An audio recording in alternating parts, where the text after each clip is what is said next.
Hey guys, my name is Stefan Botanist Cool. Today we're talking about some deck building tips that I have when it comes to Splatoon 3's Table Turf Battle. Now, I will be doing this little deck building challenge where I build across weapons. Like as an example, the first one is going to be a tri-stringer build where I use my focal point, my main card being the tri-stringer because I'm a tri-stringer main. And after that, you guys will be able to vote telling me what cards you want me to build around, and we'll build around those. It'll kind of be a little generalized, but I think it's going to be a lot of fun. Get to experiment with some decks and learn how to build decks together. So without further ado, let's talk about deck building. I think the first tip everyone's got to know is that you don't want only big cards, you do not want only small cards, except for very specific situations, like I believe it's the box office maps, right? That's a really small one, you just want small cards there pretty much the entire time, or medium-sized cards there. But you do want a healthy balance between large cards of 13, 14, 15, or 16 points, and a nice balance of small cards of 4, 5, 6 points. And I'll tell you why. A lot of small cards just make it really easy to build in combo, right? So if we go on in, bring out a few cards like this.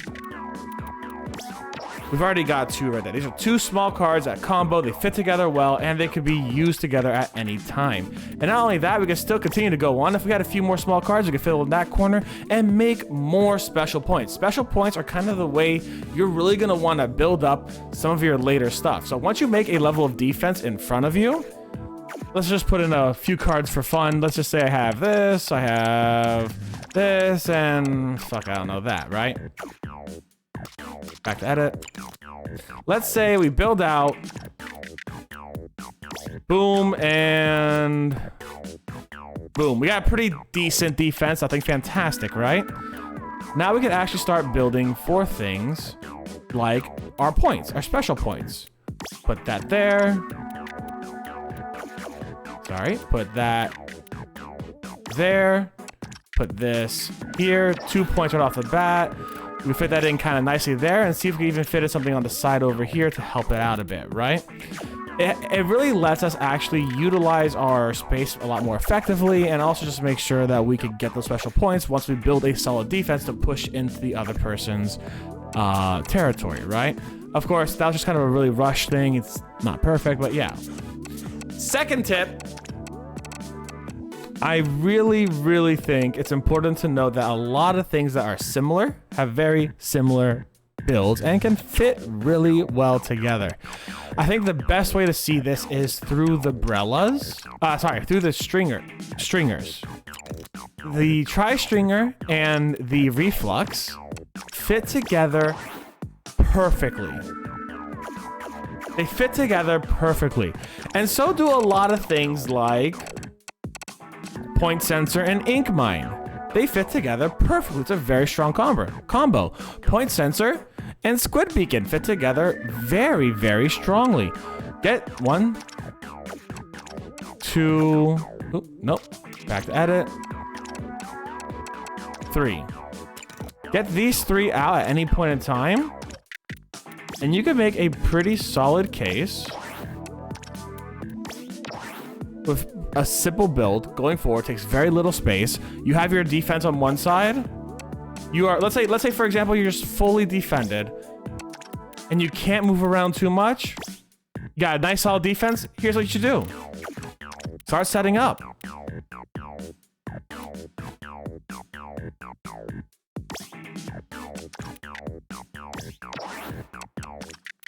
And now you have a few points in just 2 turns. 2 points, 2 turns, 3 turns, 2 points. That's not too bad, especially if you're limited on space.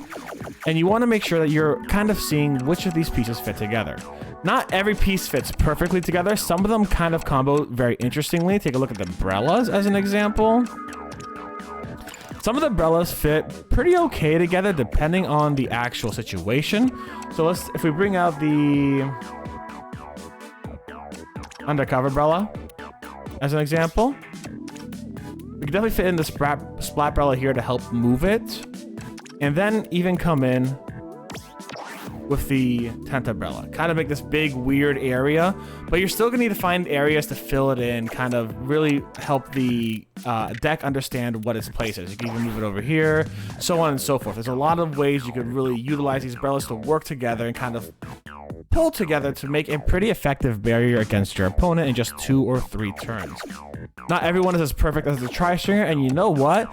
Honestly, someone might find a much better way to mix these guys than I can. I don't have that way, but I have noticed that as an example. There's a specific card, just as an example. Here we go. Angle shooter. Put the undercover umbrella out, get the angle shooter out, and you're pretty set right there. You got a pretty nice setup to really work around with. And you can once again combo this with a whole bunch of different items, including other umbrellas, and make it a much stronger barrier. This is going to be a pretty hard barrier to get through for a lot of individuals. Just as an example of what you can do, not exactly what you should do, but what is the opportunity to do in these kind of situations. And you still have a bunch of stuff to work with here. If you ever have the parts and pieces to really get through, and hell, you could probably sneak this in somewhere here and there too. But yeah, that's kind of what you want to look for when it comes to pieces. You want to make sure that you're aware of what pieces fit together, how they fit together, and if you can use them in close proximity together. Now, I think this is probably going to be one of the biggest tips you need when it comes to actually playing aggressively. Let me get it set up for you right now.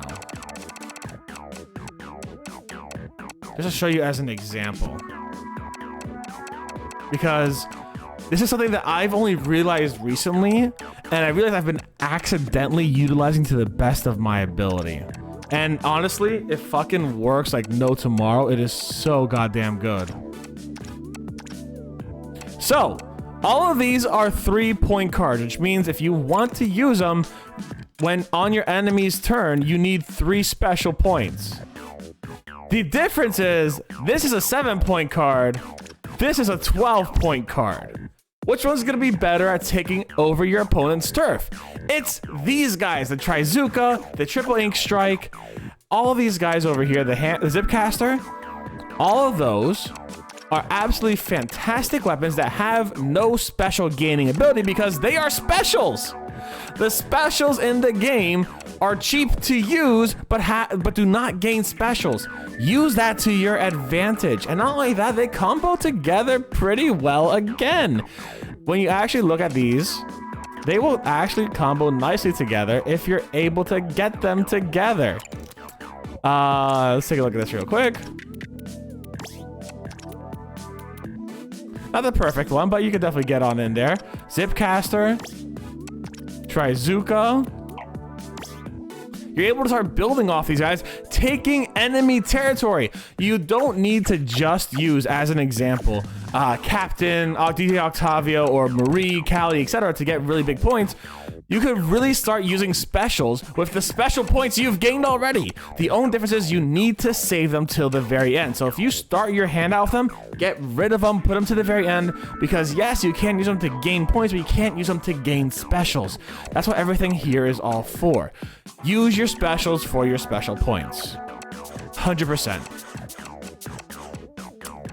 What else do we have? I know that as an example, a lot of things will mix together. I do not know everything that mixes together, and I won't pretend to know everything that mixes together, so I can't tell you everything that will mix together. But I do know you're able to play with a lot and have a lot of fun with a lot of different pieces. So I would recommend definitely not overstressing the fact that you're going to be playing a lot together, but having a lot of things that kind of work together in small, subtle ways that just kind of really aid each other. As an example, let's say I did want to build, and I'll give a little sneak peek into what I'm planning later. I did want to build a tri-stringer build, right? I would definitely be focusing on anything that kind of moves diagonally and anything that kind of moves by the sides, instead of going up and down diagonally, right? So pieces like this and this to help with small things that I may just not be able to really work with with any other pieces. So as an example, let's just test some of these placements out. If I bring out a reflux and for whatever reason I cannot put down a tri-stringer next to it,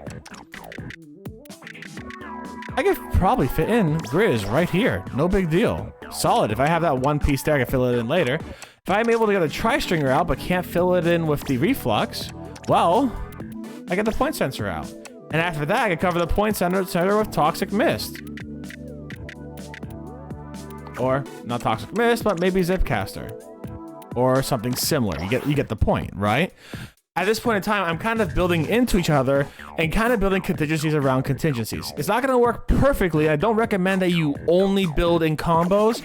I do recommend you build with a lot of smaller, medium-sized pieces and have 1 or 2 large-sized pieces or 1 or 2 specials that are really able to move together with each other. So, once again, reflux. Shoot, don't have the space for tri-stringer. Right there, we got something right there. You know what I'm saying? Oh man, can I fit something else in here? Yes, you totally can. Oh man, something else can fit in here? Perhaps, if you're careful enough, you might be able to fit a whole bunch of things in there. And be able to work with a lot of things. So, don't despair. Don't despair, don't worry. Just make sure you know what's going on, how it's going on, and why it's going on, basically. And I think those are kind of the biggest tips. It's gonna be a pretty short video, isn't it? Yes, it's like a 10-minute video. That's some of the biggest tips and tricks I have in there. Know what you're comboing with, knowing how you're comboing. It's like one more example, just real quick for comboing. Splooshomatic, Splashomatic, Aerospray. A lot of the shooters are gonna really work together well. They're gonna work together very simply. Here's a blaster, here's a clash blaster, and here's a range blaster. And I'll go more into this later on when we actually do these specific builds, but take a look at how I could just mix this Aerospray with this blaster nice and easy. Get a Splashomatic in here. And just kind of continue to build off of it. A solid defense with the ability to add bits and pieces to really do more special building. You gotta be a little smarter about it than sometimes I can be just off the bat, but you know. Right here, built 1 special. 2 special.